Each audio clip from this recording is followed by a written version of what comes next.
Hello everyone, we're going to be working on ankle lock defense for this one series as an ongoing part to going over leg lock defense for all the different kinds of submissions. What I'm going to talk about in the first two videos of this is one, how to control standard Ashi is going to be the first position we start looking at, and then how to go over proper braking mechanics for the ankle lock. If you guys don't know how to control the position itself or how to actually apply a strong ankle lock, then you're going to be developing poor defense because it's going to be really easy to escape, and you're going to build a false positive of thinking that your defense is really good, when in reality your partner just doesn't know how to attack it. So make sure that you guys understand how to control this stuff first before working on how to defend it. So standard Ashi Grammy, as the Danaher guys have been calling it, is this position right here. It looks very similar to single leg X. There are some slight differences. But what we're looking at doing with leg locks is, rather than thinking of submissions by themselves, how the game has changed when it comes to leg locks is now we have a hierarchy of positions. In the same way we think about passing the guard, controlling side control, moving to mount, moving to back control within traditional Brazilian Jiu-Jitsu, we now have positions that we're going through when it comes to leg locks, like standard Ashi moving through to outside Ashi moving into the reap, or ending in the 411 inside Sankaku position.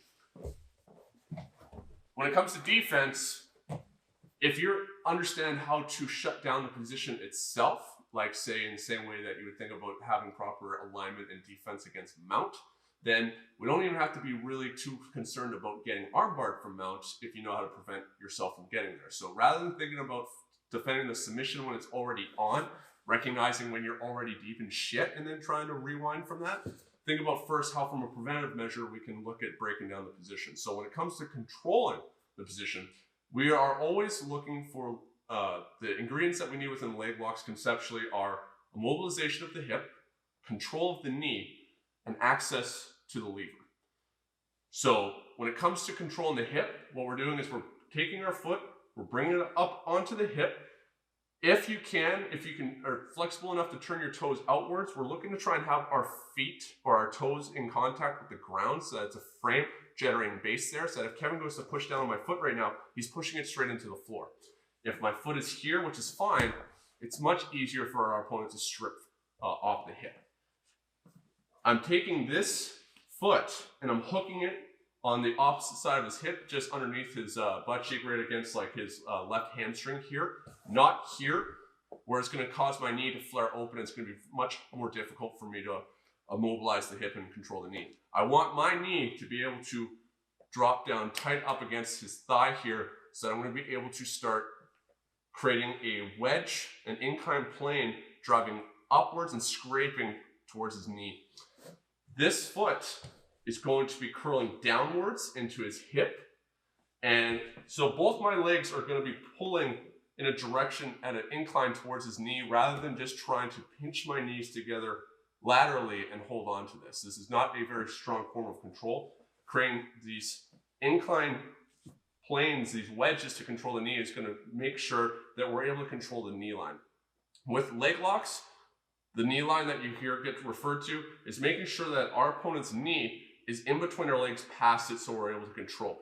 If we're not controlling the knee, then any submissions that we try and apply, the force is going to be able to just bleed out, and our opponent, and none of the force is actually going to transfer to, say, the ankle or to the knee. If I'm trying to apply an ankle lock and I'm not controlling the knee and the hip, as I start to apply this, Kevin can just start moving his hips around, and then all of a sudden the force transfers out through his hips, nothing isolating into the ankle. If I start applying a rotation element, like a heel hook, Kevin can just unwind it and walk away.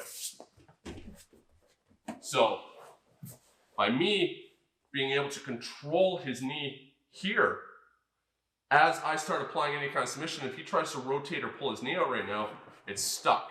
As soon as his knee starts to get past my legs like this, even though I'm kind of controlling his leg, he can still extract, or he can once again spin freely within my control.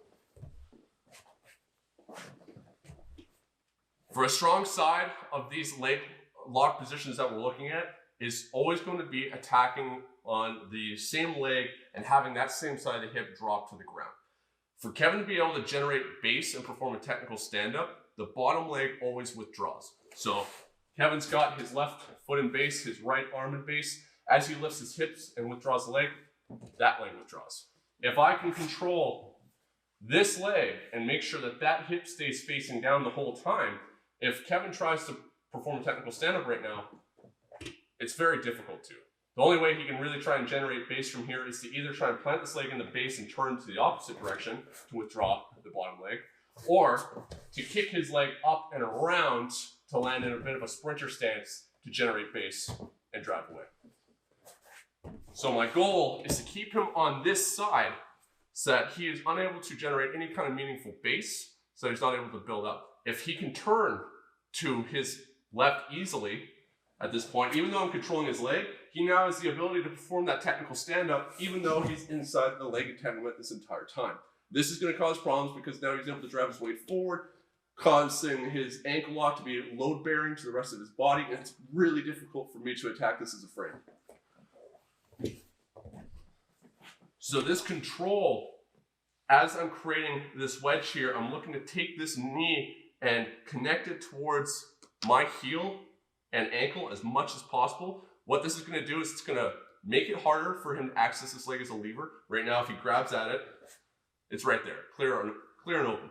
If I bring my shin over top of it as he tries to get at it, it's going to delay. Now, the problem with standard Ashi is that it's an open circuit in which my legs are not connected together. Even if I just pinch and I manage to get my knee and shin over top of my heel or my foot, it's still not actually a closed circuit where I'm connecting. So in the same way, we gable grips our hands together or S grip our hands together. So now we have an anchor point at the hands as well as up at the shoulders to create this hinge so that I'm really strong and connected. If I just slap my hands together, it's not the same thing. This is not as strong as when we're able to create closed circuits with the stronger leg lock positions we're looking at. So I need to understand that, and I need to try and protect that, and I'm going to take my shin and knee and I'm going to drive down into his hip here. So even if I was to take this leg out of the equation right now, if Kevin was to try and turn his right hip over to the side, I'm driving this down as much as possible. If I'm light here, even if I'm doing everything else correct, if he can just freely turn this way, I'm doing something wrong. So the ways that I want you guys to check this as we're working within this position, we're not looking at the lever control right now because it's going to make the control much stronger, is just isolating this part of the control. We can slide up a bit. Is one, making sure that our partner cannot easily extract themselves. So I'm going to lay down on my left shoulder. It can even be straight on your back. And you're working on this wedge of curling the leg in at an incline and bringing this knee in at an incline to create this wedging effect. Really scissoring the legs, nice tight pinch. And now your opponent is going to, on their hands or however they want to generate base, start pulling their leg backwards. And I should pull with them. I'm not absolutely exerting a ton of energy, but there is a constant tension throughout my muscles to make sure that I'm compressing on his leg and holding it nice and tight.